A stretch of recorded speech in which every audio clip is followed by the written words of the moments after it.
ومن سيئات أعمالنا ونعوذ بالله من شرور أنفسنا ومن سيئات أعمالنا من يهده الله فلا مضل له ومن يضلله فلا هادي له ونشهد أن لا إله إلا الله وحده لا شريك له ونشهد أن سيدنا ومولانا محمدا عبده ورسوله صلى الله عليه وعلى آله وأصحابه وبارك وسلم تسليما كثيرا كثيرا أما بعد فأعوذ بالله من الشيطان الرجيم بسم الله الرحمن الرحيم والمؤمنون والمؤمنات بعضهم أولياء بعض يأمرون بالمعروف وينهون عن المنكر ويقيمون الصلاة ويؤتون الزكاة ويطيعون الله ورسوله أولئك سيرحمهم الله إن الله عزيز حكيم صدق الله العظيم. قابل احترام مائیں بہنیں بیٹیاں بہویں ہمارے ساتھی، عورتوں کا ہماری شریعت میں بہت بڑا مقام اللہ نے رکھا ہے. پچھلی جو کالونیاں گزری ہیں حضور صلی اللہ علیہ وسلم کی بعثت سے پہلے، اس وقت میں عورتوں کا کوئی مقام نہیں تھا. عورت کو انسان سمجھتے ہی نہیں. عورت ایک جانور ہے. اللہ کو اپنی ایک نسل چلانی ہے، لوگوں کی دنیا آباد کرنی ہے، تو عورت کو اللہ نے پیدا کر دیا. اس کی وجہ سے جو ہے نسل دنیا میں چلتی ہے. جاپانیز کالونی کے اندر عورت کو بھوتنی کہا جاتا تھا. بھوتنی جاپان والا جو چائنا کالونی ہے، جاپانی کالونی ہے. فرینچ کالونی میں یہ جو یورپ کالونی ہے، وہاں اسلام سے پہلے عورت کو جو ہے جانور کی قسم کہا جاتا ہے. جانور کی قسم ہے تو اس کا سینہ بھی اڑا ہوا ہے، پال بھی لمبے لمبے ہیں اس کے. اور عرب کالونی کے اندر عورت کو جو ہے منحوس کہا جاتا ہے. منحوس سمجھتے ہیں، اس لیے لڑکیاں پیدا ہوتی تھی تو لڑکی کو زندہ درگور کر دیتی تھی. کوئی لڑکی پیدا نہیں ہونی چاہیے، ان کے خیالات تھے. حضور صلی اللہ علیہ وسلم تشریف لائے تو آپ صلی اللہ علیہ وسلم نے عورت کا بہت اونچا درجہ ہے، بلکہ اتنا اونچا درجہ ہو گیا کہ عورتوں کی مستقل صورت نازل ہوئی. صورت النساء، عورتوں کی صورت. آپ کو مردوں کی صورت نہیں ملی، صورت رجال نہیں ملی، صورت النساء ملی گی. عورت کا اتنا مقام رکھا ہے، اتنا مقام رکھا ہے کہ اس کے نام کا بھی پردہ رکھا. تو قرآن میں کسی عورت کا نام کا تذکرہ نہیں کیا، صرف ایک مریم کا تذکرہ کیا. وہ بھی ان کا خاص قصہ ہوا، اس کی وجہ سے مریم کا نام قرآن میں آیا. مرد کہیں گے امرأۃ نوح، امرأۃ نوح، اخت ہارون، اس قسم کی چیزیں جو ہے قرآن کے عورتوں کی قصہ بیان کریں گے اللہ تعالیٰ قرآن میں. لیکن یہ کہ نام نہیں بیان کریں گے. ادب عورتوں کی اللہ نے سفارش کی، مردوں کی سفارش اللہ نے نہیں. اللہ کسی کی سفارش کرے تو بہت بڑی چیز ہے. عاشرہن بالمعروف، ان کے ساتھ اچھا سلوک کرو. یہ مردوں کے لیے نہیں کہا، یہ عورتوں کی سفارش ہوگی. حکم مردوں کو کیا جا رہا ہے؟ عاشرہن بالمعروف، کہ ان کے ساتھ اچھا سلوک کرو، ان کو اچھی طریقے سے رکھو. اسی لیے رسول اللہ صلی اللہ علیہ وسلم نے بیٹیوں کے تذکرے بہت کیے. بیٹوں کے تذکرے نہیں ملیں گے آپ. جس نے 3 بیٹیوں کو سنبھالا، 3 بہنوں کو سنبھالا، 2 بہنوں کو سنبھالا، 2 بیٹیوں کو سنبھالا اور ان کی پرورش کی، میرے ساتھ جنت میں اس طریقے سے رہیں گے، پڑوسی بن کے رہیں گے. لڑکوں کو فضیلت آتی ہے. 10 لڑکے آپ جو ہے پالو، اس کو فضیلت نہیں ملے گی آپ کو. ٹھیک ہے بیٹا ہے آپ کا، آپ نے اس کی تربیت. اور 2 لڑکیاں پالو یا 1 لڑکی پالو، فضیلت نہیں ملے. فضیلت ہے. تو عورت کبھی بھی یہ نہ سمجھے کہ میں کچھ کام نہیں کر سکتی. میرے والد صاحب رحمۃ اللہ علیہ فرماتے تھے کہ گھر بیٹھے بیٹھے روٹی بناتے بناتے تم ساری دنیا کی نمازوں کا ثواب لے سکتے ہو. گھر بیٹھے بیٹھے گھر کو سنبھالتے سنبھالتے ساری دنیا کی زکاتوں کا ثواب دے سکتے ہیں۔ پھر فرماتے کہ تم نیت کرو کہ اللہ تو مجھے توفیق دے گا تو میں دنیا بھر میں جاؤں گی، نہیں کہ میری نیت ہے، نیت میں اللہ داتا دیتا ہے، نیت میں اجر بھی ہے، نیت میں اثر بھی ہے، نیت میں اللہ نے اجر بھی رکھا ہے اور نیت میں اللہ نے اثر بھی رکھا ہے، دونوں چیزیں۔ گھر بیٹھے بیٹھے ظاہر بات ہے ہر عورت دنیا میں نہیں جا سکتی، ہر عورت حضور کے لیے نہیں جا سکتی، لیکن اس کی سچی نیت ہوتا ہے اللہ اس پر بھی دے گا اس کو۔ اور بڑے بڑے خواتین گزری ہیں، پہلے زمانے میں عورتیں جو ہوتی تھی بڑی دیندار ہوتی تھی۔ آج اللہ معاف فرمائے ہماری جو خواتین ہیں وہ یا تو گھر کا کام کرے گی یا پھر ٹی وی کھول کے بیٹھ جائے گی۔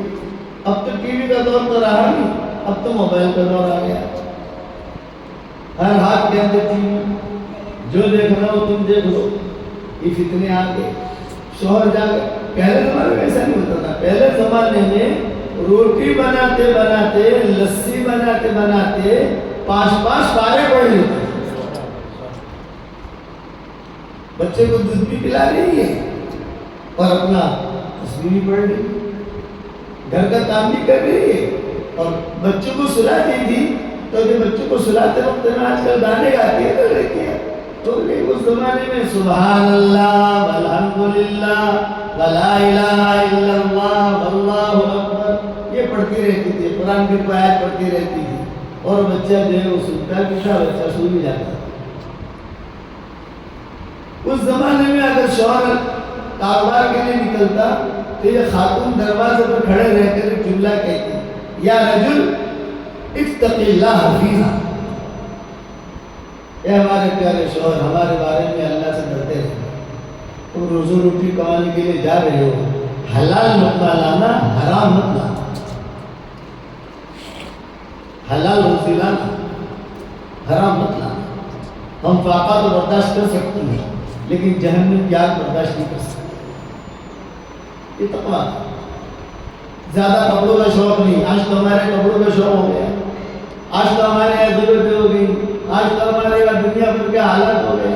نہیں، اپنی زندگی کو عورت کا زیور کیا ہے؟ اگر حیا اس کا زیور ہے، عورت کا زیور کیا ہے؟ تقویٰ اس کا زیور ہے، کہ اس کا زیور کیا ہے؟ یہ تو پاک دامنی اس کا زیور ہے، اللہ نے مال دیا ہے اس کا زیور کیا ہے؟ اللہ کے راستے میں خرچ کرے وہ اس کا زیور ہے۔ بڑی بڑی عالمائیں ہوتی تھی، بڑی بڑی عالمائیں، ایک بہت بڑے محدث گزرے ہیں، کتابوں میں لکھا ہے کہ بڑے محدث تھے، کہ بڑے بڑے فقہاء محدثین ان کے شاگرد ہوتے تھے، تو اپنے شاگردوں کو درس دیتے تھے اور رات کو گھر جا کر اپنی بیوی کو اور اپنی بیٹی کو بھی وہی درس دیتے تھے، تو بیوی جو ہے بڑی عالمہ بن گئی اور جو بیٹی تھی وہ بھی عالمہ بن گئی۔ اب بیٹی جوان ہوئی، اس زمانے میں بیٹیاں جب جوان ہوتی تھی اور پہلا غسل ان کا ہوتا تھا تو ماں باپ ان کو کاغذ قلم لے کے دیتے تھے، لے بیٹا قرآن لکھنا شروع کر، ہاتھ سے قرآن لکھنا، آدھا پارا لکھو، پاؤ پارا لکھو، ایک پارا لکھو، جیسی کرتی تھی وہ قرآن اپنے ہاتھ سے لکھتی تھی، وہ قرآن پورا ہوتا تھا اور ان کا رشتہ ہو جاتا تھا، پھر جہیز میں وہی قرآن کو ہدیہ دیتے تھے، جہیز میں اس کے مطابق زندگی ہوتا۔ ایسے کئی قرآن ہم نے دیکھے، تاشقند میں، سمرقند میں، بخارا میں، یہاں افغانستان کے علاقوں میں، ایران کے علاقوں میں جہاں ہمارے سفر ہوتے تھے پہلے، خاص طور سے یہ رشیا کی جو کالونیا ہے، تاشقند، سمرقند، بخارا، ازبکستان، وہ دور تھا کہ جہاں بیٹی کا پہلا غسل ہوا تو اسے موبائل نہیں دیتے تھے، اسے کالج میں داخل ہونے کے بعد نہیں کرتے تھے، کاغذ قلم دے دیتے تھے، تاکہ یہ بیٹا قرآن لکھنا شروع کرو، بسم اللہ الرحمن الرحیم الحمدللہ رب العالمین سے شروع کرتے تھے، وہ آہستہ آہستہ آہستہ لکھی جاتی تھی، کبھی 1 سال میں پورا ہوا، کبھی 1.5 سال میں پورا ہوا، کبھی 2 سال میں پورا ہوا، اور جہاں پورا ہوا رشتہ آیا اور رشتہ کر کے اسے بیٹی کو روانہ کیا اور روانہ کر کے وہی قرآن جہیز میں دے دیا، قرآن کے مطابق زندگی گزارو، یہ ترتیب تھی۔ تو میں قصہ سنا رہا ہوں عالم کا، بڑے عالم تھے ماشاءاللہ، بڑے ان کے شاگرد، اور بہت شاگرد دنیا، بہت مجموعہ ان کا سبق سنتا تھا دنیا بھر میں، جہاں چلے جاتے تھے بھیڑ لگتی تھی، جہاں چلے جاتے تھے حضرت آئے، حضرت آئے، حضرت آئے، استاد جی آئے، استاد جی آئے، مردوں کا عورتوں کا بھیڑ لگ جاتی تھی، جہاں پہنچ جاتے تھے۔ یہی حال عبداللہ بن مبارک کا تھا، یہی حال امام ابو حنیفہ کا تھا، کہ جہاں چلے جاتے ہیں لوگ جو بھیڑ کی بھیڑ جمع ہو گئے۔ یہی حال ہمارے حضرت مولانا شیخ الاسلام مولانا حسین احمد ندوی رحمۃ اللہ علیہ کا تھا، جہاں چلے جاتے ہمارے حضرت جی، ہمارے والد صاحب رحمۃ اللہ علیہ، جہاں چلے جاتے نچنے کو نچنے ماشاءاللہ جمع ہو جاتے تھے۔ یہ دور تھا جب وہ بیٹی اور ان کی بیوی عالمہ بن گئی تو بیٹی جمع ہوئی، پتا تھا کہ بڑے زبردست عالمہ ہے۔ اس زمانے میں عالمائیں دیندار ہوتی تھی، آج ہمارے طرح یہاں کی طرح نہیں کہ خالی عالمائیں اور دین نہیں۔ ایک آدمی آیا میرے پاس، اس نے کہا مولانا دعا کرو کسی عالمہ سے میرا نکاح ہو جائے۔ میں نے کہا بیٹا عالمہ سے تو مت کہو، عالمہ کیوں، دیندار نہیں۔ جو بیچارے خاتون آئی، یہ کہا مولوی صاحب دعا کرو کسی مفتی صاحب سے میرا نکاح ہو جائے۔ میں نے کہا صرف مفتی صاحب مت کہو، مفتی بھی ہو دیندار، یہ ضروری ہے۔ مفتی ہے لیکن دین نہیں ہے تو کیا فائدہ، عالمہ ہے لیکن دین نہیں ہے تو گھر جانے کی ہو۔ میرے والد صاحب رحمۃ اللہ علیہ فرماتے تھے کہ بخاری شریف کا پڑھنا فرض عین نہیں ہے، اور ڈاکٹر بننا، پائلٹ بننا یہ حرام نہیں ہے، لیکن دونوں کا دیندار بننا فرض ہے، دونوں کا دیندار بننا یہ فرض ہے، یہ دین کی وجہ سے کامیاب ہوگا۔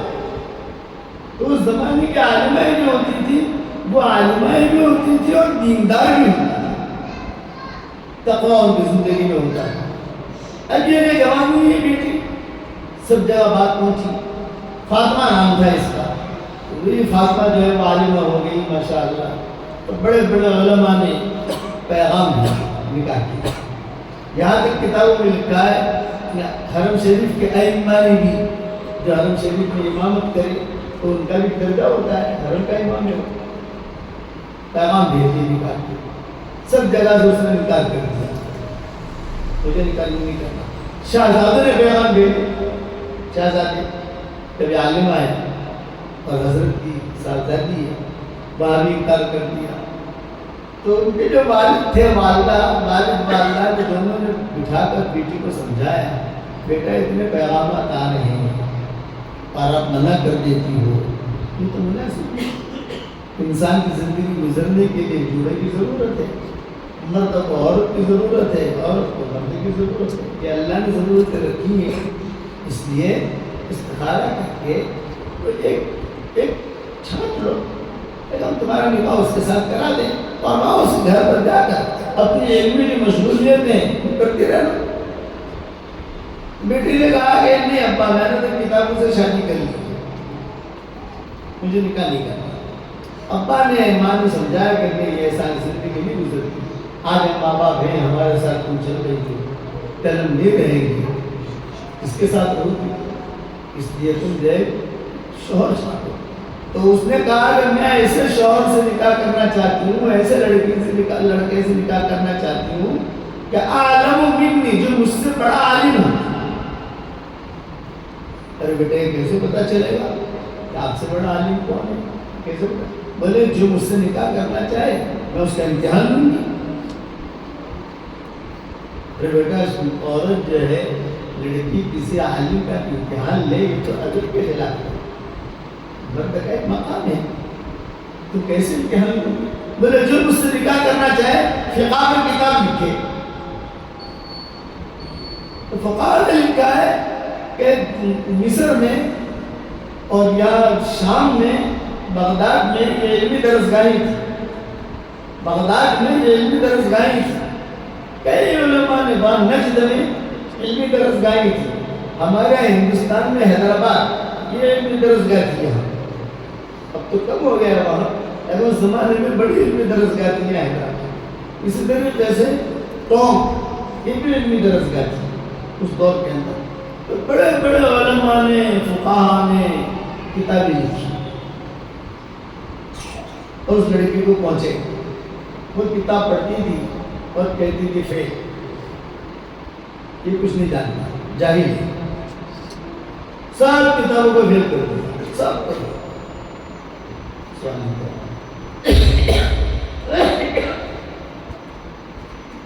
اب والد بڑے پریشان، والدہ بڑی پریشان، کہہ رہی لڑکی سب کو فیل کر دیتی ہے، تب اس کے مزاج کے مطابق لڑکا کہاں پہ ہے؟ ایک بہت بڑے عالم گزرے ہیں امام کاسانی، انہوں نے ایک کتاب لکھی، اس کتاب کا نام ہے بدائع ثنائے، اب بھی ملتی ہے سبحان اللہ، اور جتنے مفتیان کرام ہیں وہ سب اس سے فائدہ اٹھاتے ہیں۔ بدائع ثنائے کئی جلدیں لکھی، پہلی جلد آئی اندر بھیجی پھر دوسری جلد آئی اندر بھیجی، پھر جلدیں ہوتی ہیں جیسا ہماری فلم ہوتی ہے کہ 12 جلد، ایک جلد آئی ہم نے شائع کر دی، پھر دوسری جلد آئی شائع کر دی، پھر تیسری آئی شائع کر دی، وہ جلدیں لکھتے گئے امام قاسم، اور وہ لڑکی جو ہے اتنی وہ یعنی عالمہ تھی، میں کہتا ہوں کہ لڑکیاں بھی بڑے عالمہ بن سکتی ہیں اور بڑی متقیہ بن سکتی ہیں، اتنی زبردست تھی کہ وہ کتاب دیکھتی تھی اور علماء نے لکھا ہے یوں ٹیک لگا کے دیکھتی، داہنے ہاتھ کی کتاب ہوتی تھی، فرق آج میں خط نہیں پڑھ سکتے تو خالی نظر ڈال دی تھی، اسٹائل تھا اسٹائل، آپ سمجھے، اور پھر کرتے کرتے 5-6 سمے رہتے تو 5 سمے خالی نظر ڈال کے دے دیتے امی کو، امی ہاتھ اچھا ہے، کچھ بھی نہیں لکھا اس نے، ایسی چیز لکھے کہ یہ میرے دل کو ٹچ کرے۔ چنانچہ آخری جلد آئی امام قاسم کی اور دیکھی، پڑھتی گئی، ایک بار الٹا نہیں پھر دوسرا، جب آگے بڑھتی گئی تو کچھ اسے سمجھ میں آیا کہ کچھ ہے اس میں کر، یوں بیٹھ گئی، آپ سمجھ گئے اسٹائل، یوں بیٹھ گئی، اور بیٹھنے کے بعد جو ہے وہ پھر دیکھنا شروع کیا تو کہنے لگی کہ ہاں یہ ہے، اس میں کچھ دم ہے، اس میں خیر ہے، ایک بار چلتے چلتے آنکھوں میں آنسو آئے، تو آنکھوں میں آنسو آئے، جب آنکھوں میں آنسو آئے تو ماں نے کہا بیٹا کیوں رو رہی ہو؟ میں نے کہا امید ہے کہ اس کے ساتھ میرا جم جائے گا، اچھی باتیں لکھی ہیں اس میں، پھر چلی، پھر جو ہے اخیری باب کے اندر جب پہنچی تو پھر اس نے جو ہے دیکھ کر اسے بوسہ دیا اور اپنے سر پہ رکھا اور کہا امام قاسانی کو میں نے اپنے لیے قبول کر لیا، امام قاسانی کو میں نے اپنے لیے قبول کر لیا، میں نے ایک کتاب بھی اپنے سر پہ رکھ لی اور امام قاسانی کو بھی اپنے سر پہ رکھ لیا، تب امام قاسانی کے ساتھ نکاح ہوا ہے۔ مقدمے میں دیکھنا مختصر تفصیل لکھی ہے، لیکن باقی علماء نے بہت تفصیلیں لکھی ہیں۔ اس قسم کی عورتیں تھیں، آج بنگلور میں ہے اس لڑکیاں، کسی مدرسے میں ہے، آج عالمائیں تو ہے، اس میں کوئی شک نہیں، لیکن دیندار نہیں ہے۔ ہم چاہتے ہیں کہ عالمہ بھی بنے، دیندار بھی بنے۔ مولانا رشید احمد گنگوئی رحمۃ اللہ علیہ کے زمانے میں عورتیں دیندار ہوتی ہیں، تو ہم ایسا کرتے ہیں کہ جو مرد دیندار ہوتے ہیں تو خلافت دیتے ہیں، یہ ہماری ترتیب ہے کہ جیسے مجھے کسی نے خلافت دی، سامنے کوئی آدمی کام کر رہا ہے تو ہم اس کو خلافت دیں۔ تو امام مولانا گنگوئی رحمۃ اللہ علیہ سے کسی نے پوچھا کہ آپ کے خاندان میں، آپ کے گنگوہ میں کئی دیندار عورتیں ہیں جو کام کر رہی ہیں، تو آپ نے کسی کو خلافت دی کہ نہیں دی؟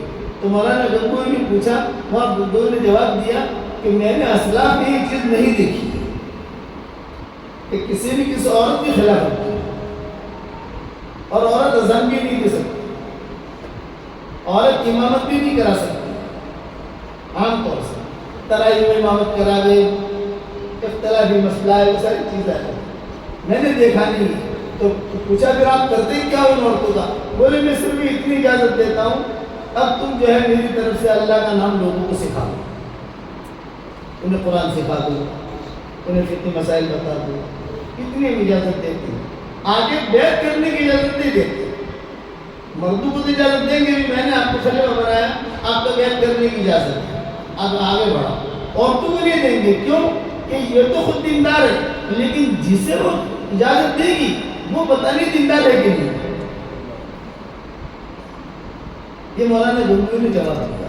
میں نے ایک مرتبہ مفتی سلمان منصوری سے یہ پوچھا تو مولانا مفتی سلمان منصوری نے مجھے بتایا، حرم شریف میں پوچھا تھا کہ ہم خلافت دیتے ہیں لوگوں کو، عورتوں کا تم نے ساری تفصیل بتائی مفتی سلمان منصوری مجھے حرم شریف. تو مولانا گنگوئی یہ کرتے تھے تو یہ صرف اتنا کہتے تھے لوگوں کو تم اللہ کا نام سکھاؤ، لوگوں کو ذکر بتا دو، سبحان اللہ پڑھنا بتا دو، الحمدللہ پڑھنا بتا دو. آگے بیعت کرنے کی اجازت نہیں.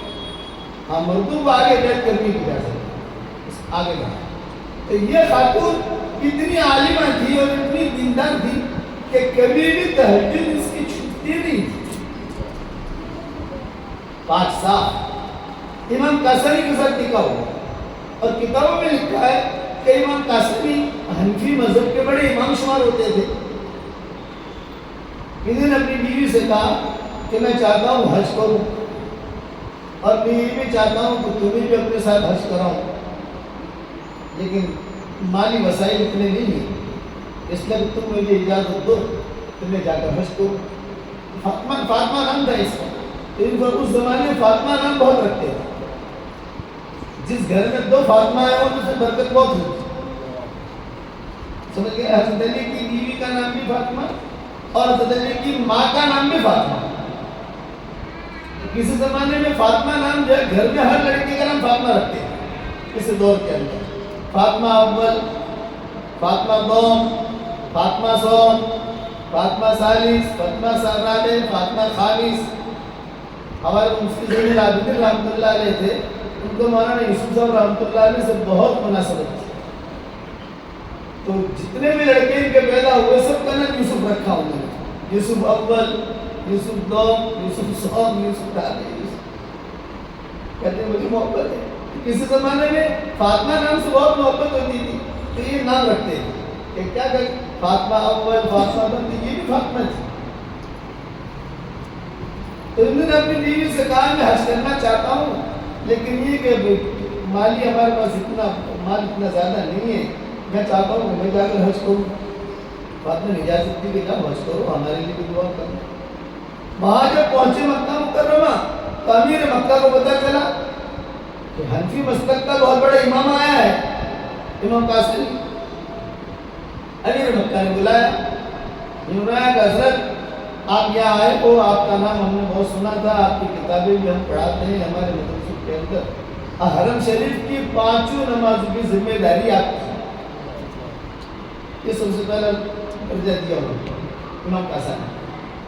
پھر جب آگے بڑھے حج ہو گیا، شاہی خرچے پر حج ہوا، بادشاہ کے ساتھ حج کیا انہوں نے، چلو حج ہو گیا.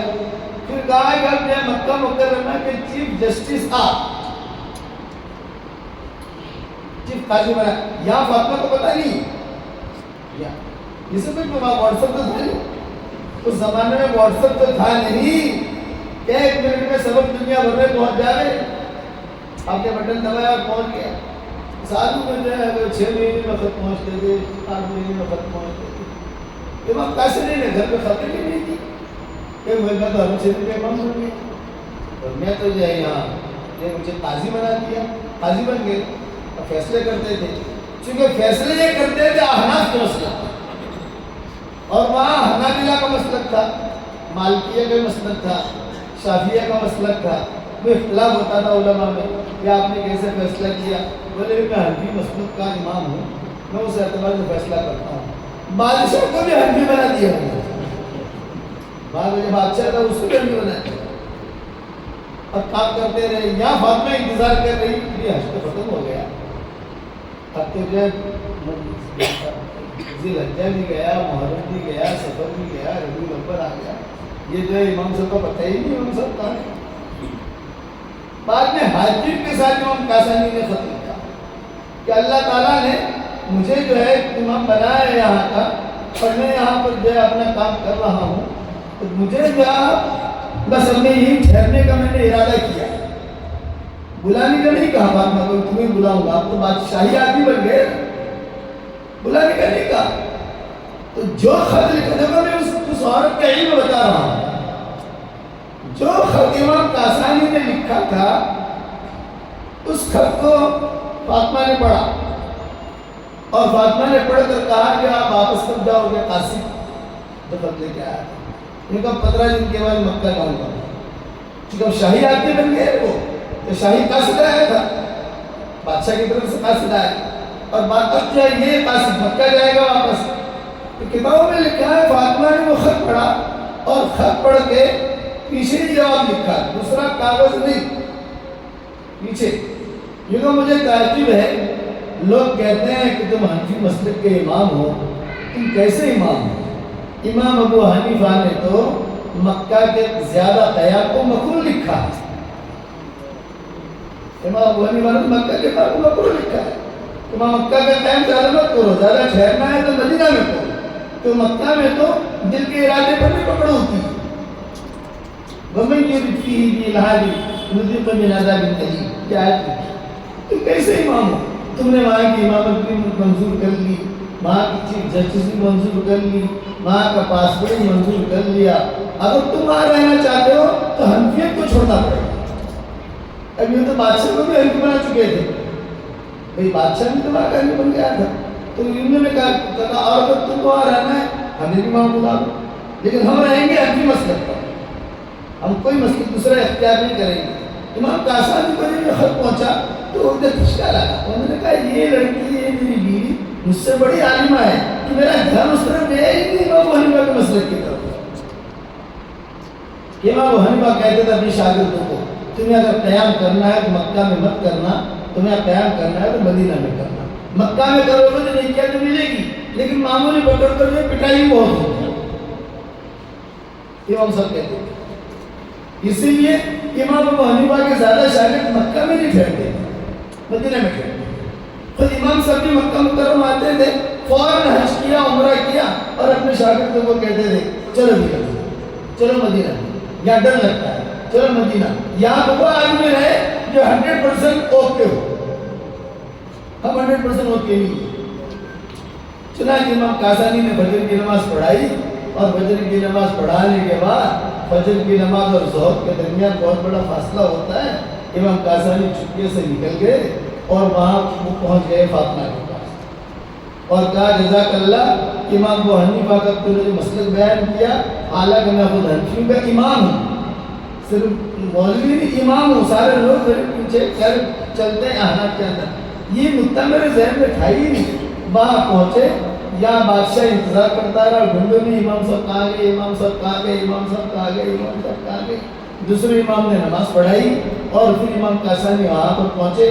کچھ دن یہ زندہ رہے وہاں، اور وہاں جا کر پھر ان کا انتقال ہو گیا. امام کاسانی پہلے فاطمہ کا انتقال ہو گیا. کتابوں میں لکھا ہے کہ فاطمہ کی ماں تھی، کوئی وہاں وبا پھیلی تھی، وبا جیسے طاعون پھیلتا ہے نا، کورونا وائرس، کورونا جیسے پھیلا، اس میں جیسے لوگ مرے، تو وہاں ان کے علاقے میں کوئی بیماریاں پھیلی تھی. اس بیماری میں پہلے فاطمہ مری، پھر امام کاسانی. جب فاطمہ کا انتقال ہوا تو بہت بڑا مجمع ان کے جنازے میں تھا. وجہ کیا کہ امام کاسانی کی بیوی تھی. بڑے بڑے فقہاء علماء جنازے میں آئے اور وہاں ان کو دفن کیا احترام کے ساتھ. تو کتابوں میں یہ بھی لکھا ہے کہ امام کاسانی شب جمعہ پوری رات وہاں قبر کے قریب گزارتے تھے، اور ایک جملہ کہتے تھے شب جمعہ دنیا میں بھی میں تجھے دیتا تھا، اور شب جمعہ تیرے مرنے کے بعد بھی میں تجھے دوں. پھر امام کاسانی کا انتقال کا وقت قریب آیا تو امام کاسانی نے وصیت کی کہ میری بیوی کی قبر میں ہی مجھے سنا. چنانچہ جو ان کا انتقال ہو گیا امام کاسانی کا، وہی قبر بنی. وہاں ایک تختی لکھی ہوئی ہے، کبھی آپ کا جانا ہو تو دیکھنا. ابن تیمیہ کی قبر قریب ہے، علامہ ابن قیم کی قبر بھی قریب ہے، بڑے بڑے جو فقہاء وہاں کے گزرے شام کے، اور ان کی قبر پر تختی لکھی ہوئی ہے.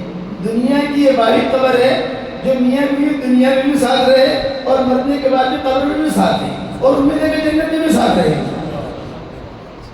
پھر نیچے کچھ اشعار لکھے ہیں, وہ اشعار کو مجھے یاد رہی تھی, اس وقت میں فوٹو کھینچنے کا کوئی مسئلہ تھا نہیں, لیکن یہ کہ کچھ اشعار بھی لکھے تھے, بڑے اچھے اشعار لکھے تھے کہ دنیا میں واحد امام کی اور ان کی بیوی کی قبر ہے, دنیا میں بھی ساتھ رہے اور مرنے کے بعد قبر میں بھی ساتھ رہے اور امید ہے کہ جنت میں بھی ساتھ رہیں گے.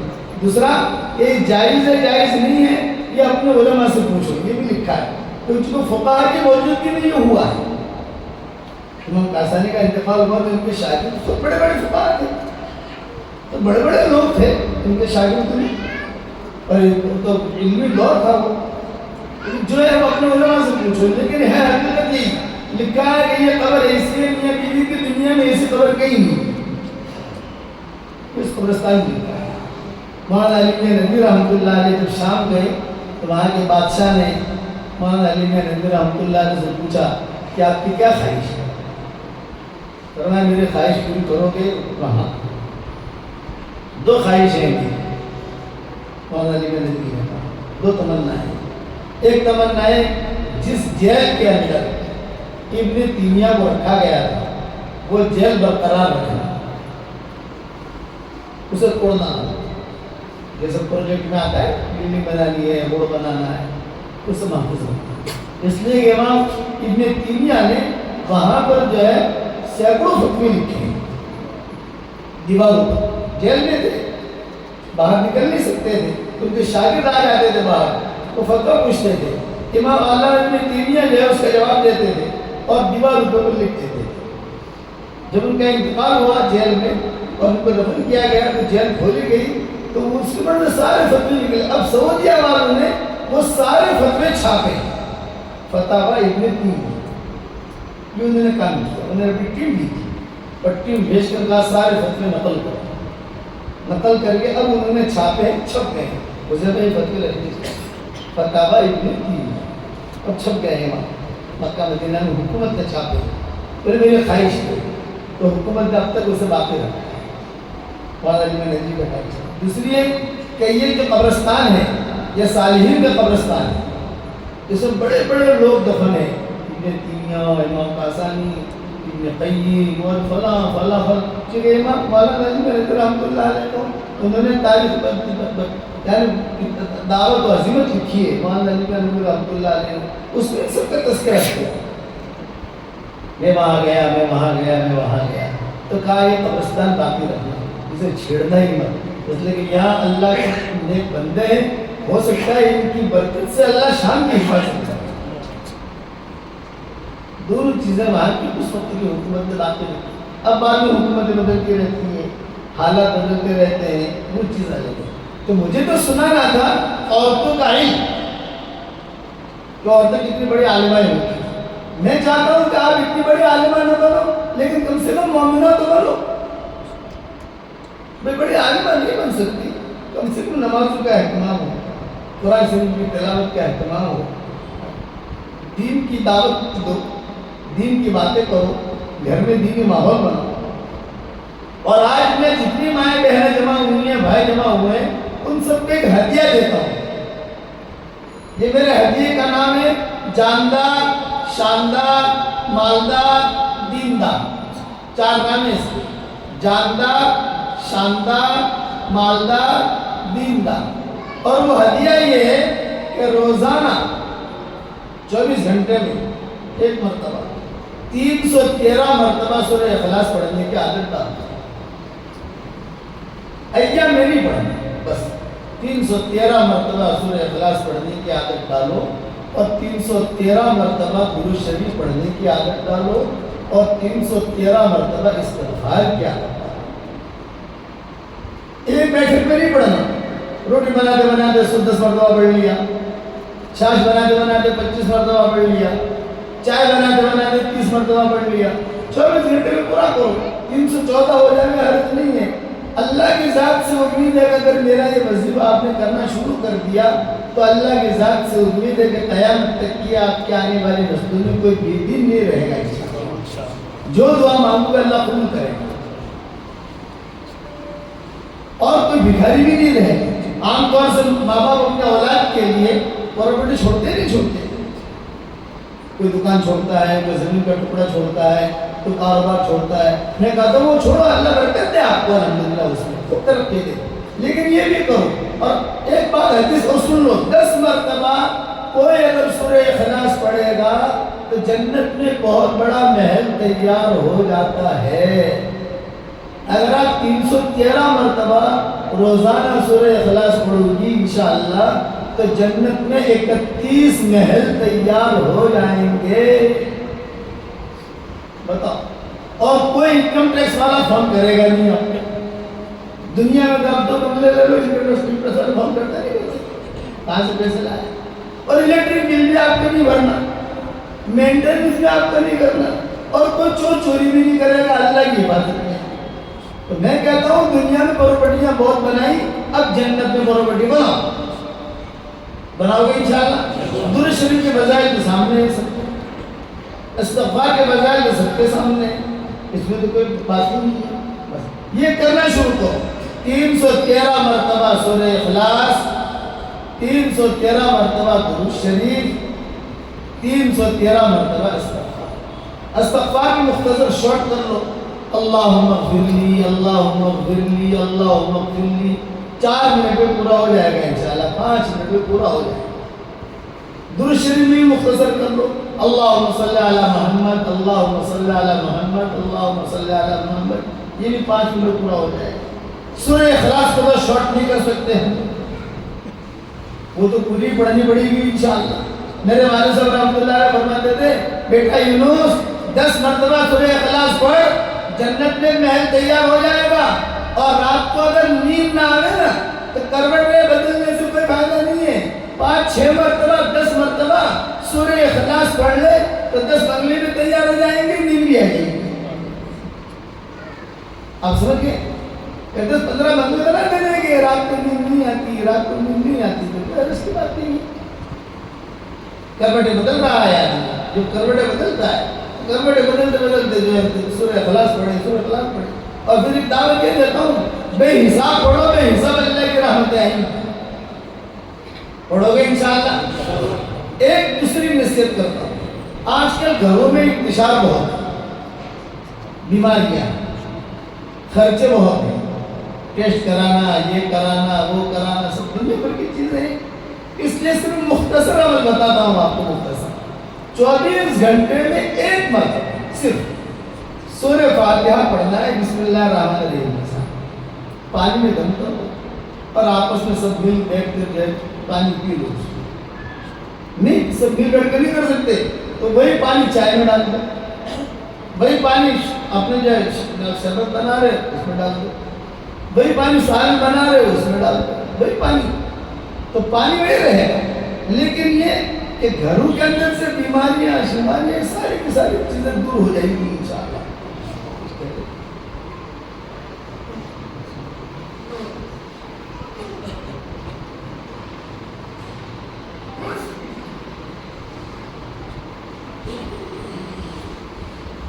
کرو گے انشاءاللہ. کتنے ہدیے ہوئے بھائی؟ 4 ہدیے ہوئے. 313 مرتبہ کیا پڑھنا ہے؟ سورہ اخلاص. اور 313 مرتبہ درود شریف, 313 مرتبہ استغفار, اور صرف 1 مرتبہ سورہ فاتحہ. دیکھو آپ کے گھر میں کتنی برکتیں آتی ہیں, دیکھنا انشاءاللہ. اچھا, دوسرا یہ کہ یہاں پر جو اسکول ہے 4 سے 6 لڑکیوں کے پڑھنے کا بھی انتظام ہے. بچیاں آتی ہیں, آپ بھی اپنی بچیوں کو بھیجیں.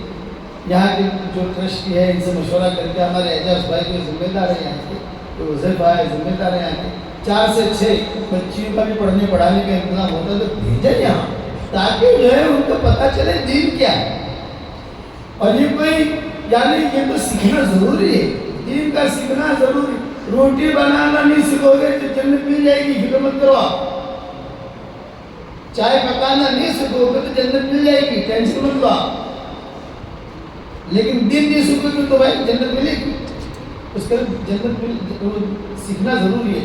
بھیجو گے بھائی اپنی بچیوں کو انشاءاللہ. بس اب جو ہے مختصر دعا کرا دیتا ہوں, دعا میں آمین کہو. اور جو کچھ بھی میں نے نصیحت کی علامہ قاسانی کا جو قصہ بیان کیا، فاطمہ کا قصہ بیان کیا، ایسی فاطمائیں پیدا کرو گے انشاءاللہ۔ اب یہ ہدیہ میرا بھولنا مت، 313 مرتبہ سورہ اخلاص، 313 مرتبہ درود شریف، 313 مرتبہ استغفار، اور 1 مرتبہ سورہ فاتحہ، 1 مرتبہ سورہ فاتحہ۔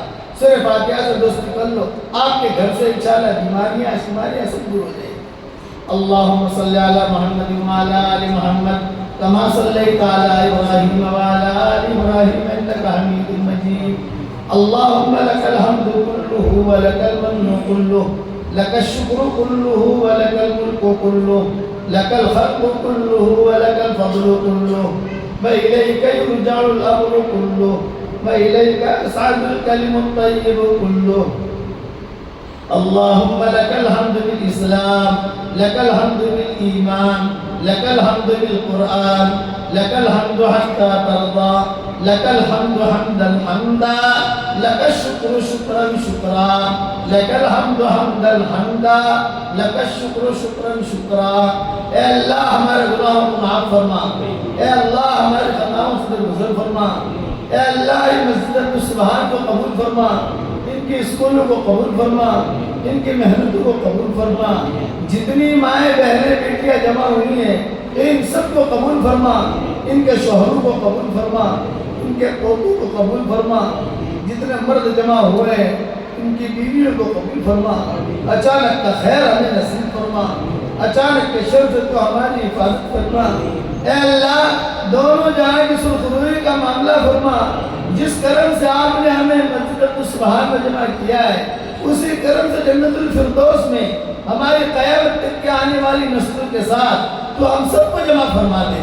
اے اللہ ہمارا کھویا ہوا دین واپس دے دے، ہمارا کھویا ہوا قرآن واپس دے دے، ہماری کھوئی ہوئی عزتیں واپس دے دے۔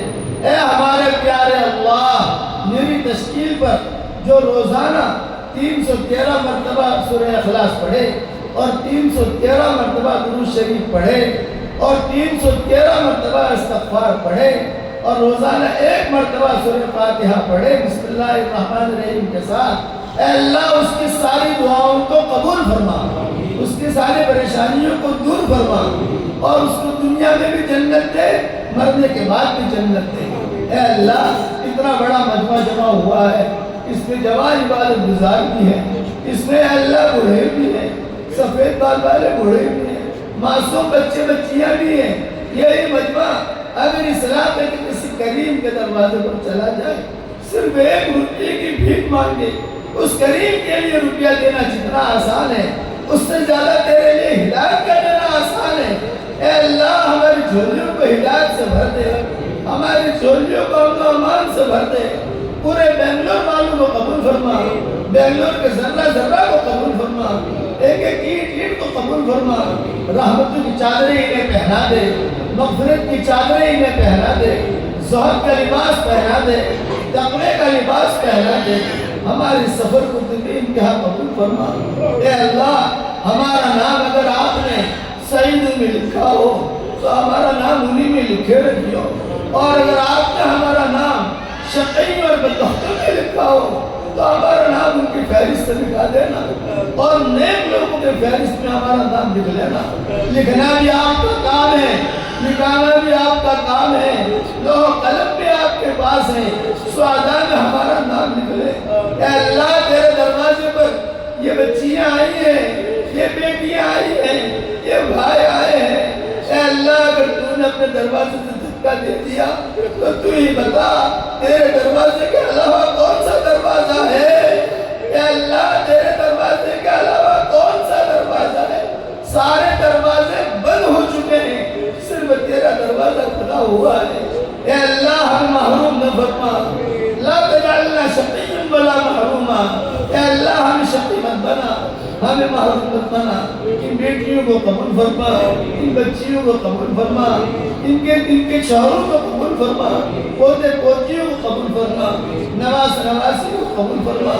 یہاں جو اسکول کا نظام چل رہا ہے یا یہ چلا رہے ہیں، اے اللہ اس کو بے انتہا قبول فرما،